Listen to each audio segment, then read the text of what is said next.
Hello everyone. পশ্চিমবঙ্গের উচ্চ মাধ্যমিক 2026-এর ফোর্থ সেমিস্টারের যে ছাত্রছাত্রী তাদের জন্য একটা নতুন আপডেট আছে। পর্ষদের তরফ থেকে কোনো রকম লুজ পেজ বা লুজ শিট সেটা কিন্তু তোমাদের ফোর্থ সেমিস্টারের পরীক্ষাতে অ্যাভেলেবেল করা হবে না। তোমরা কোনো রকম লুজ পেজ লুজ শিট কিন্তু পরীক্ষার সময় পাবে না।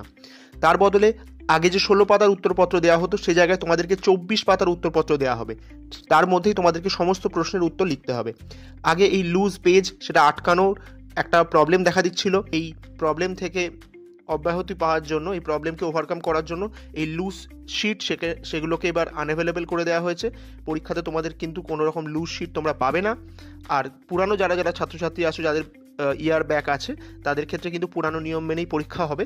তো সেক্ষেত্রে চিন্তা করার কোনো কারণ নেই। তো তোমাদের এই নতুন যে চেঞ্জ পর্ষদের তরফ থেকে করা হয়েছে সেটা নিয়ে তোমাদের কি বক্তব্য অবশ্যই তোমরা কমেন্ট করে জানাবে। আর যাদের অনেক যে বিষয় আছে যেগুলোতে অনেক বেশি বেশি করে লিখতে হয়, সেই বিষয়ের ছাত্রছাত্রীদের তোমাদের কোনো প্রবলেম হবে কি হবে না সেই বিষয়ে তোমাদের কি বক্তব্য অবশ্যই কমেন্ট করে জানাতে ভুলবে না। Thank you.